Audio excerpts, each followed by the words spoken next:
Hey everyone, so today I'm going to be telling you about the products that I regret purchasing. I live in an area where there's not many makeup counters or anything, so any makeup that's not drugstore I pretty much buy online, and I do a lot of research before I purchase something. I look up swatches, reviews, everything. I do really intense research before I spend my money on getting an item shipped to me, usually from the UK or the USA, because it does cost a lot of money and I don't want to be wasting my money. So yeah, normally I don't regret things. I mean, most of the things that I buy I do love, but these are some of the things that I regret buying, and actually most of them are drugstore, so yeah, let's just get into it. So the first thing I have here is this MUA Matte Perfect Primer. I bought this hoping that it would be like the Benefit Professional, because I have pretty large pores, as I've said in other videos, and I was hoping that this would fill them in, and it didn't really do anything. Yeah, it says that it's a complexion balancing primer with oil control. Maybe if you had oily skin this would work for you, but this did not work for me, and luckily it was only like $5, so yeah, probably going to be throwing that out. The next thing I have here is this Face of Australia primer. I had run out of my sample for Benefit Professional, and I kind of didn't want to spend all the money to get it over here because I don't have any Benefit where I live. So saw this one, it was cheap, I thought I'd pick it up, and it pretty much says it is a face-based primer, smooth skin, prevents fading and locks in moisture, and it is oil free. It's 50ml, so it's pretty decent size. I don't remember how much it costs, but pretty much it is just like a moisturizer.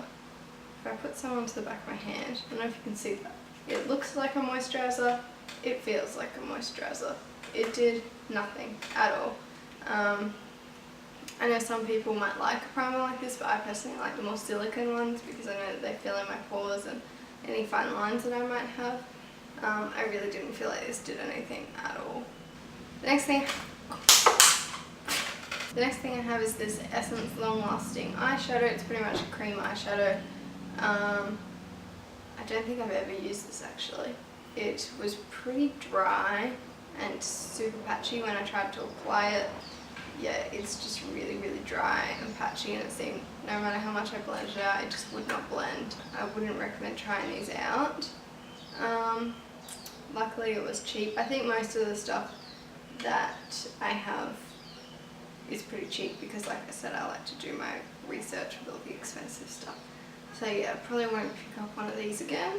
Continuing with eyes, I have this MUA Eye Primer.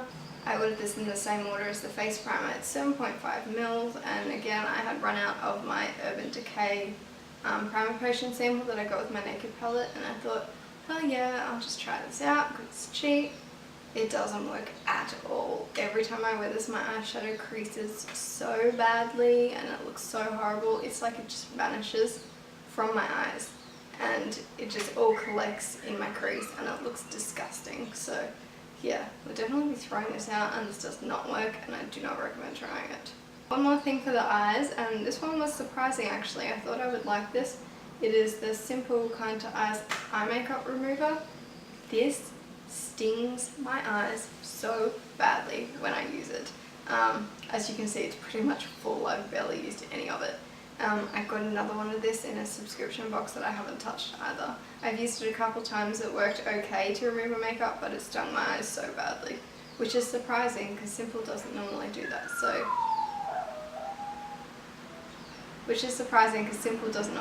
But yeah, I'll be throwing this out and I do not recommend picking this up. The next thing I regret purchasing is this Revlon lip butter. Now I know a lot of people love the Revlon lip butter. It's more I regret purchasing this shade. The shade I have here is number 45 Cotton Candy, and it is super duper frosty. It is full of glitter. It's an alright pink colour, but it does have little like shimmers in it, and I'm just not a frosty lips kind of person at all. So I can't say about the actual product, but I do not like the colour at all. So another lip product I have is the NYX Mega Shine Lip Gloss in the shade Beige. Now this is talked about a lot on YouTube. A lot of people really love it, and I don't regret purchasing it because of the actual product. It's the smell. I cannot stand the smell at all. It has that medicine cherry smell, and I know some people really like that, but I hate it. Like literally I put this on my lips once to test out the colour and I took it off straight away and I've not used it since. Yeah, oh, it just reminds me of medicine that I was forced to take as a child. It smells horrible, can't stand it. This is going in the bin. If you like cherry smells, then power to you. Pick this up, I'm sure you'd love it, but I can't stand it. Another lip product I have, which is probably going to be surprising, is the LimeCrime Opaque Lipstick in Babette. Now, the lipstick itself I really like. It's the shade.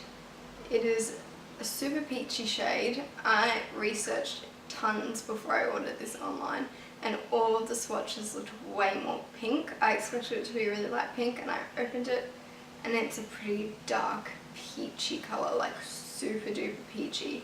I am actually wearing it on my lips right now. I've kind of started to like it a little bit. I'm still not sure how I feel about it. When this first arrived, it went in my drawers and I did not use it for ages. So I'll swatch it for you.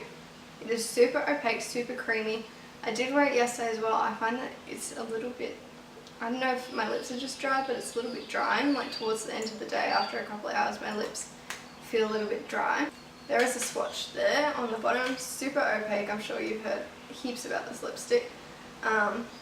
Pretty much the reason I was so disappointed with the colour, because of one, because it wasn't what I was expecting, and two is because I have a Wet n Wild $3 super cheap lipstick that is pretty much the exact same colour as this. It is the Wet n Wild lipstick in Just Peachy.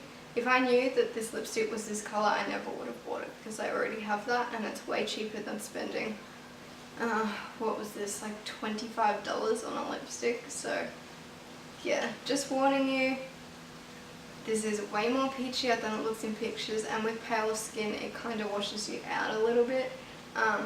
So yeah, keep that in mind if you're thinking of purchasing this. The next thing I have is also a super popular item here on YouTube. It is the Rimmel Wake Me Up Foundation. I do not like this at all. I find that, first of all, the colour is really dark. This is the lightest colour, ivory, and it is way too dark for me. I know a lot of people like this to make them look bright and awake. Pretty much, if you want to look like Edward Cullen, then go out and buy this, because it is full of glitter. Not micro shimmer, no, glitter. Like literally glitter. It looks like you have walked into a cloud of glitter and it's all over your face and stuck in your foundation. It is not flattering.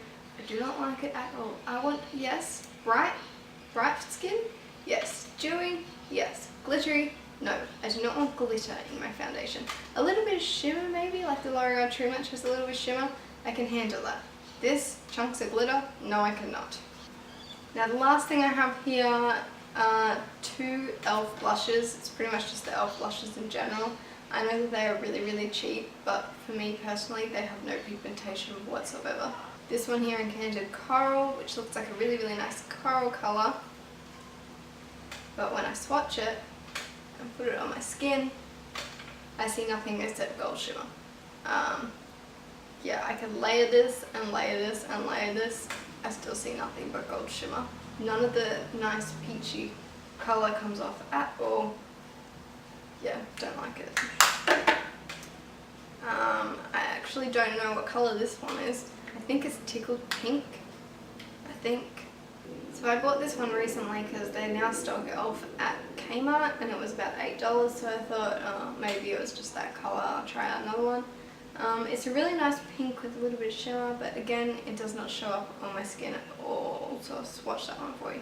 They actually are pretty smooth, not too bad, but yet again, it doesn't show up at all. I can layer this and layer this and it does not show up. I don't know, can you see that? I can't really see anything. And I'm pretty fair as well, so if this doesn't show up on me, I don't know how it's showing up on anyone else. So those are all the products that I regret purchasing. I'll probably throw them out now that I've done this video. I don't know, maybe you like some of them. Not everything works for everyone, I guess. So if you have any products you regret purchasing, let me know down in the comments below. And I will see you guys in my next video. Bye! I had a way